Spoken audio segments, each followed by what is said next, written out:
বাবা, আপনি এসব কি বলছেন? আমি আপনার কথা রাখতে পারবো না। তাছাড়া আপনার ছেলে জানতে পারলে আমার উপর অভিমান করবে। আমার কথাটা শেষ হতেই আমার শ্বশুর মুচকি হেসে বললেন, বৌমা, আকাশ কিছুই জানবে না। এই বিষয়টা তোমার আমার মাঝেই থাকবে। তুমি আর না করো না মা। তুমি যদি আমার কথাটা রাখো তবে তুমি আমার কাছে যা চাইবে আমি তোমাকে তুই দিব। আমার শ্বশুরের বলা কথাটা শুনতেই আমি একটু অবাক হয়ে গেলাম। আমি আমার শ্বশুরের মুখের দিকে তাকিয়ে আপন মনে কিছু একটা ভেবে আমার শ্বশুরকে উদ্দেশ্য করে বললাম, আচ্ছা বাবা, আপনি যখন এত করে বলছে তখন আমি আপনার কথা রাখব।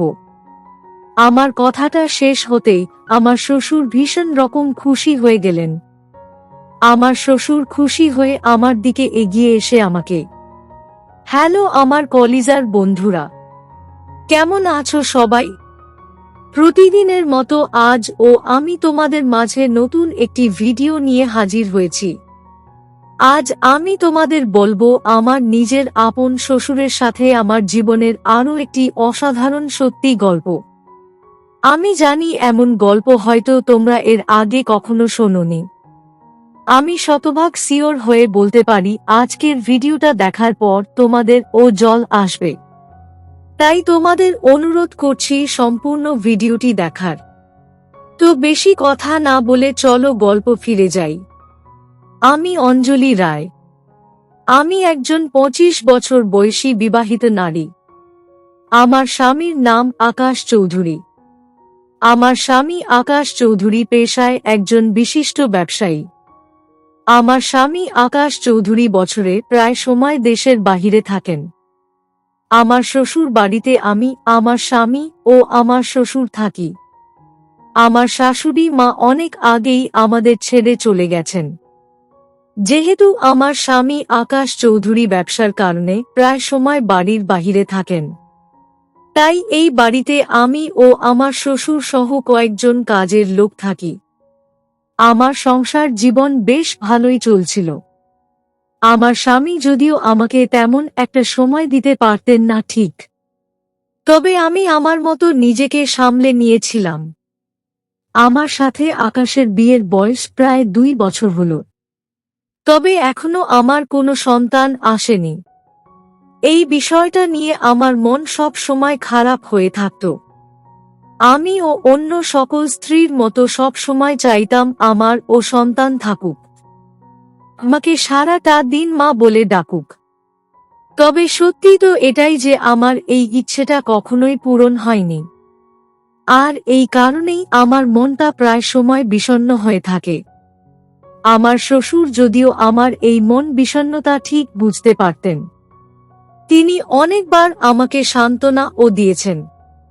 তবে সত্যি তো এটাই, আমার শ্বশুরের এই সান্ত্বনা আমার এই অশান্ত মনকে কখনোই শান্ত করতে পারবে না। আমি প্রতিদিনের মতো আজ আমার কিচেনে এসে রান্না করছি। আমাদের বাড়ির কিচেন থেকে সরাসরি তাকালে আমাদের বসার ঘর দেখা যায়। আমি কিচেনে রান্না করার সময় আচমকা আমার চোখ পড়ল আমার বসার ঘরের দিকে। আমি আমার বসার ঘরের দিকে দৃষ্টিপাত করতেই দেখতে পেলাম আমার শ্বশুর মশাই হাতে খবরের কাগজ নিয়ে আমার দিকে এক অদ্ভুত দৃষ্টিতে তাকিয়ে আছেন। ওনার এমন অদ্ভুত চাহনি দেখে আমার মনের মাঝে কেমন যেন করে উঠল। আমি ঠিক বুঝতে পারলাম না যে আমার শ্বশুর মশাই আমার দিকে এমন ভাবে তাকিয়ে কেন আছেন। আমি আমার শ্বশুর মশাইয়ের দিক থেকে নিজের চোখ সরিয়ে নিয়ে আবার রান্নায় মনোযোগ দিলাম। তবে সত্যি বলতে আমি এখন রান্নায় মনোযোগ দিতে পারছি না। আর কেমন করেই বা রান্নায় মনোযোগ দিব? আমি না চাইতেও বারবার আমার চোখ আমার শ্বশুর মশাইয়ের দিকেই চলে যাচ্ছে। আমি আরো কিছুটা সময় কিচেনে দাঁড়িয়ে রান্না করলাম আর আপন মনে ছাই পাশ কথা চিন্তা করালাম। তবে কোনো কিছুতেই কিছু হলো না। এক পর্যায়ে আমি আর নিজের মনকে শান্ত করতে না পেরে নিজের কিচেন থেকে বেরিয়ে সোজা চলে যাই আমার শ্বশুর মশাইয়ের বসার ঘরের দিকে।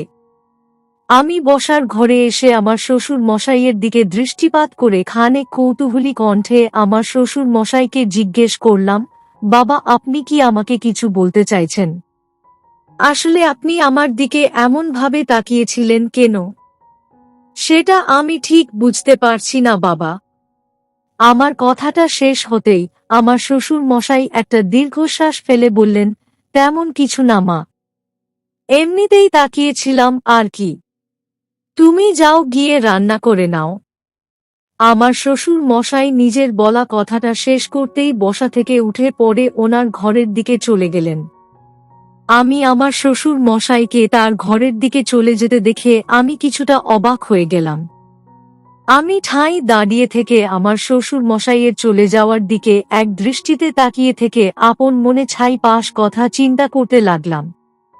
আমার মনের মাঝে আজ নানা ধরনের চিন্তার উদয় হয়েছে।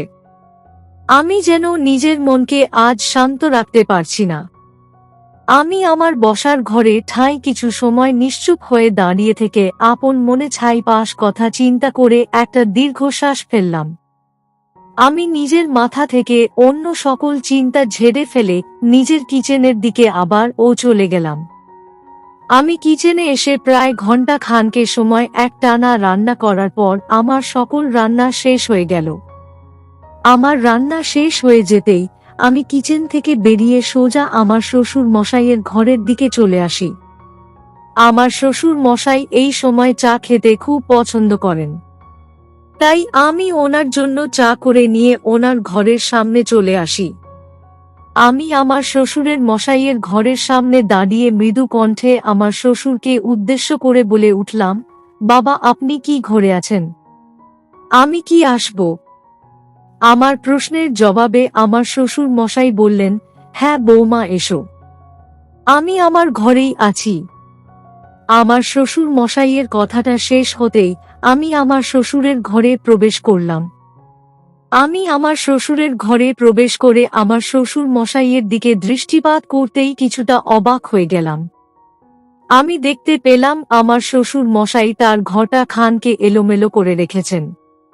আমি আমার শ্বশুর মশাইয়ের ঘরটা এমন এলোমেলো দেখে কিছুটা অবাক হয়ে গিয়ে বললাম, বাবা, আপনি একই অবস্থা করে রেখেছেন ঘরের? সব ঠিক আছে তো বাবা? আমার প্রশ্নের জবাবে আমার শ্বশুর মশাই মুচকি হেসে বললেন, তেমন কিছু না মা, আসলে সারাটা দিন ঘরে বসে থেকে আমার আর ভালো লাগছে না, তাই নিজের মনটা ভালো রাখতে আমি নিজেই নিজের ঘরটা পরিষ্কার করছি। আমি আমার শ্বশুর মশাইয়ের কথাটা শুনে শব্দ করে হেসে ফেললাম। আমার শ্বশুর মশাই যে কখন কি করেন সেটা সে নিজেও জানে না। আমি হেসে ফেলতেই আমার শ্বশুর মশাই খানেক অবাক হয়ে আমার দিকে এক দৃষ্টিতে তাকিয়ে আছেন।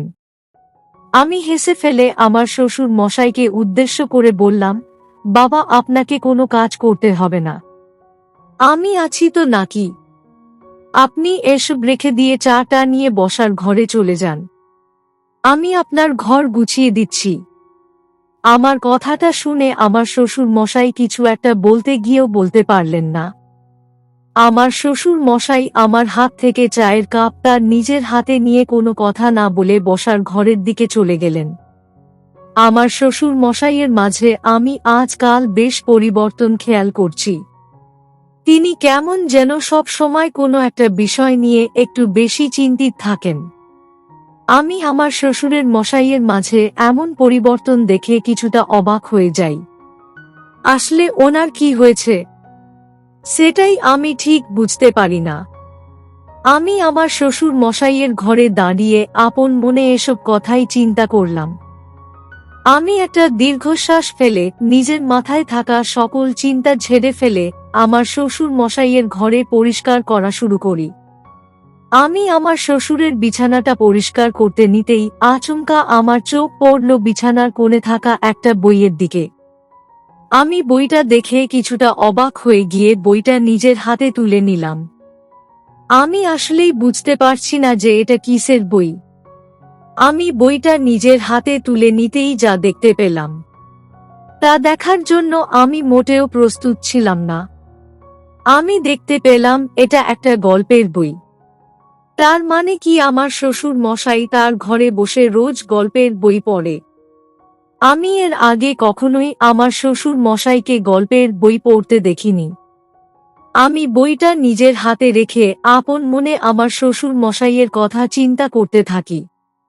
আমার শ্বশুর মশাইয়ের কথা চিন্তা করতেই আমার মনটা ভারী হয়ে উঠল। আমি যেন নিজের মনকে শান্ত করতে পারছি না।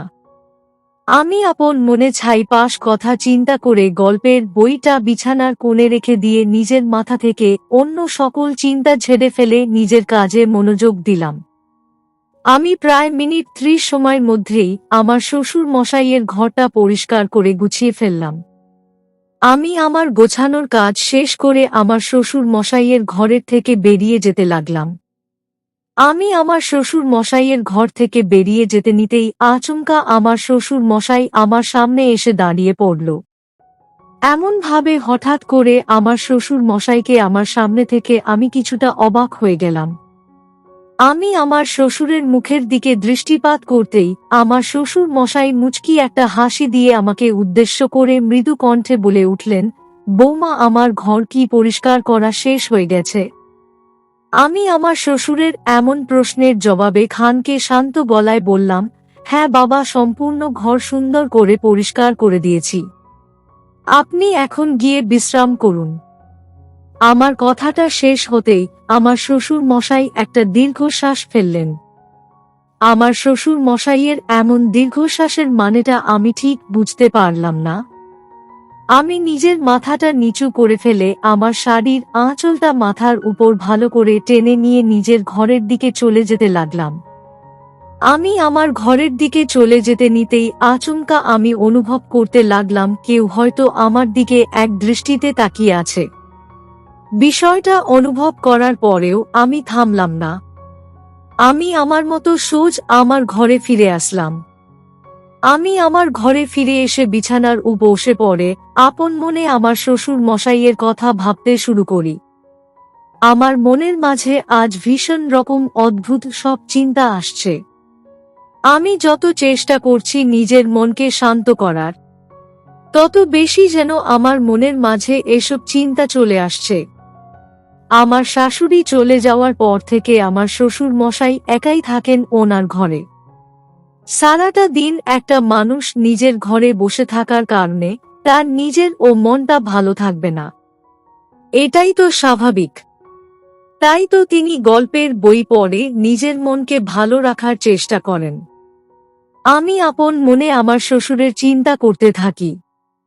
আমি প্রায় মিনিট 5 সময় নিজের ঘরে বসে বিশ্রাম নিতেই আচমকা আমি অনুভব করতে পারলাম আমার জল চলে এসেছে। আমার চোখে জল চলে আসতেই আমি আর ঠাঁই বসে থাকতে পারলাম না। আমি বসা থেকে উঠে পড়ে একটা দীর্ঘশ্বাস ফেলে নিজের মনকে শান্ত করতে নিজের ঘরে বসেই কাজ করতে লাগলাম। আমি প্রায় বেশ খানকে সময় নিজের ঘরে বসে কাজ করার পর আমার মনটা খানকে শান্ত হলো। আমার মনটা শান্ত হতেই আমি ফ্রেশ হয়ে নিলাম। ফ্রেশ হয়ে আমি নিজের ঘরের বাহিরে আসতেই হঠাৎ করে আমি শুনতে পেলাম আমার শ্বশুর মশাই আমাকে ডাকছেন। আমার শ্বশুর মশাইয়ের ডাক আমার কানে আসতেই আমি দ্রুত আমার শ্বশুর মশাইয়ের ঘরের দিকে চলে গেলাম। আমি আমার শ্বশুর মশাইয়ের ঘরের দিকে চলে এসে আমার শ্বশুর মশাইকে উদ্দেশ্য করে বললাম, বাবা, আপনি কি আমাকে ডেকেছেন? আমার প্রশ্নটা শুনতেই আমার শ্বশুর মশাই আমার দিকে খানিক অদ্ভুত দৃষ্টিতে তাকিয়ে বললেন, বৌমা, আমি অনেক দিন ধরে তোমাকে একটা কথা বলতে চাই। তবে সত্যি বলতে আমি কোনোভাবেই কথাটা তোমাকে বলতে পারছি না। আমি আমার শ্বশুরের বলা কথাটা শুনে খানকে শান্ত গলায় মুচকি হেসে বললাম, বাবা, আপনার যা ইচ্ছে হয় আপনি আমাকে বলতে পারেন। তাছাড়া আমি তো আপনার নিজের মেয়ের মতোই। আপনি বলুন বাবা, কি বলতে চাইছেন?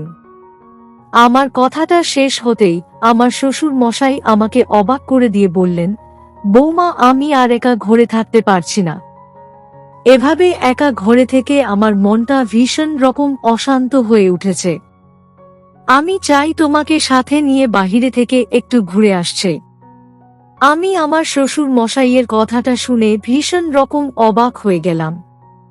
আমার স্বামী আকাশ চৌধুরী যদি জানতে পারে আমি আমার শ্বশুর মশাইকে নিয়ে বাহিরে গিয়েছি, তবে তিনি আমাকে অনেকে কথা শোনাবে। আমার শ্বশুর মশাইয়ের কথাটা শেষ হতেই আমি বললাম, বাবা আপনি এসব কি বলছেন? আমি আপনার কথা রাখতে পারবো না। তাছাড়া আপনার ছেলে জানতে পারলে আমার উপর অভিমান করবে। আমার কথাটা শেষ হতেই আমার শ্বশুর মুচকি হেসে বললেন, বৌমা আকাশ কিছুই জানবে না। এই বিষয়টা তোমার আমার মাঝেই থাকবে। তুমি আর না করো না মা। তুমি যদি আমার কথাটা রাখো তবে তুমি আমার কাছে যা চাইবে আমি তোমাকে তুই দিব। আমার শ্বশুরের বলা কথাটা শুনতেই আমি একটু অবাক হয়ে গেলাম। আমি আমার শ্বশুরের মুখের দিকে তাকিয়ে আপন মনে কিছু একটা ভেবে আমার শ্বশুরকে উদ্দেশ্য করে বললাম, আচ্ছা বাবা আপনি যখন এত করে বলছে তখন আমি আপনার কথা রাখব। আমার কথাটা শেষ হতেই আমার শ্বশুর ভীষণ রকম খুশি হয়ে গেলেন। আমার শ্বশুর খুশি হয়ে আমার দিকে এগিয়ে এসে আমাকে বললেন, বৌমা আজ আমি অনেক খুশি। আমি আর অপেক্ষা করতে পারছি না। চলো বৌমা মা আমরা এখনই চলে যাই। আমার শ্বশুরের কথাটা শুনে আমি হেসে ফেলে বললাম, বাবা একটু অপেক্ষা করুন আমি আগে তৈরি হয়ে নেই। তারপর আপনাকে নিয়ে যাব বাহিরে। আমি নিজের কথাটা শেষ করতেই আমার শ্বশুর মশাইকে তৈরি করে দিয়ে আমি নিজেও তৈরি হয়ে নিলাম। অতঃপর আর কি, আমি আমার শ্বশুরের সাথে বাহিরে ঘুরতে চলে গেলাম। আমি আর আমার শ্বশুর মশাই বাহিরে গিয়ে অনেক আনন্দ করেছি। আমার শ্বশুর মশাই আমার সাথে বাহিরে এসে অনেক খুশি হয়েছেন। আমার শ্বশুর মশাইয়ের খুশি মুখ দেখে আমি নিজেও অনেক খুশি হয়েছি। আমার স্বামী আকাশ চৌধুরী বাড়িতে না থাকার পরেও যে আমি এতটা খুশি হতে পারব, এটা যেন আমি কখনো কল্পনাও করতে পারিনি। সত্যি আজ আমি অনেক খুশি। তো বন্ধুরা এই ছিল আমার নিজের আপন শ্বশুরের সাথে আমার জীবনের একটি সত্যি ঘটনা।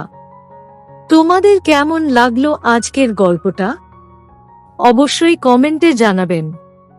প্রিয় বন্ধুরা আজকের ভিডিওটি এখানেই শেষ করলাম। যদি আমাদের ভিডিওটি আপনাদের ভালো লেগে থাকে তবে একটা লাইক করবেন এবং চ্যানেলটি সাবস্ক্রাইব করবেন। আজকের জন্য আপনাদের কাছে বিদায় নিচ্ছি। দেখা হবে আগামীকাল নতুন একটি ভিডিও নিয়ে। সে পর্যন্ত সবাই ভালো থাকবেন। ধন্যবাদ।